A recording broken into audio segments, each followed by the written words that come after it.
বিসমিল্লাহির রহমানির রহিম। শুভ দুপুরে রান্নায় চলে আসলাম।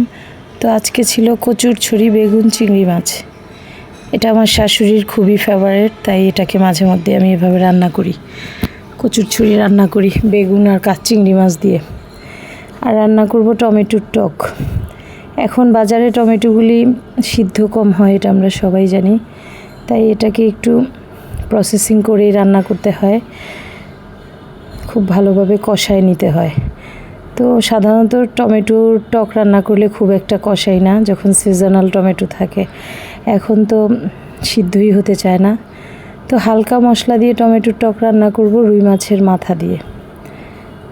টমেটো, হলুদের গুঁড়া, মরিচের গুঁড়া, লবণ আর পরিমাণ মতো একটু রসুন কুচি।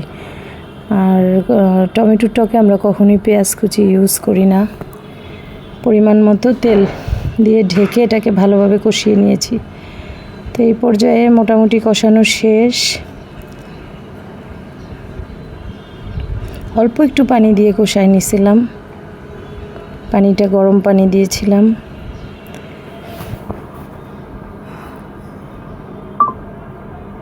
টমেটোটা এখন সফট হয়ে গেছে অনেকটা।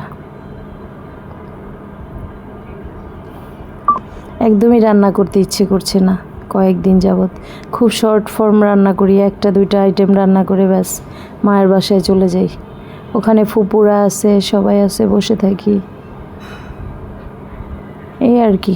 রান্না করলেও খাওয়া হচ্ছে না, ওইদিকেই তো বেশি চলে যাই, খাওয়ারও সুযোগ নাই এদিকে, মায়ের বাসায়ই খাই।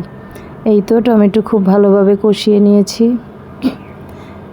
তো দেখেন কষানোর মধ্যেই টমেটোটা গলে গেছে। এখন একটু ভালোভাবে নাড়লেই একদম মিক্সড হয়ে যাবে। আর হলুদের পরিমাণ একটু বেশি দিব, কারণ পরে আমি যখন কাঁচা আম ইউজ করব, এতে একটু কালারটা হালকা হয়ে যাবে।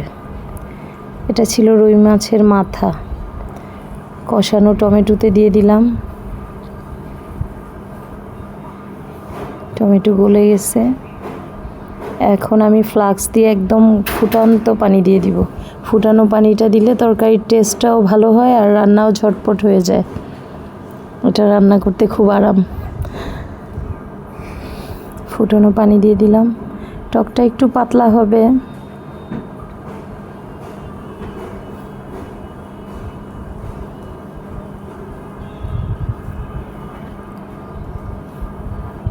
এই তো ঢেকে লং টাইম কুক করলাম।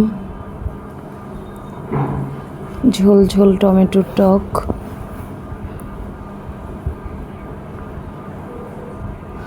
এই তো কাঁচা আম, বরাবরই আমি কাঁচা আম ফ্রিজে রেখে দিই ডিপিং করে টক খাওয়ার জন্য। টকে ডালে ইউজ করি। এখন অবশ্য চালতা পাওয়া যায় বাজারে, এখনও বাসায় নিয়ে আসে নাই। যখন চালতা আসবে তখন আর কাঁচা আম খাবো না, জলপাই কাঁচা আম সব স্টক থাকবে। তখন দিয়ে দিলাম কাঁচামরিচ আর ধনেপাতা, বিলাতি ধনেপাতা। ফ্রেশ একটা টক রান্না করে ফেললাম। সবার জন্য শুভকামনা রইল, সবাই ভালো থাকবেন।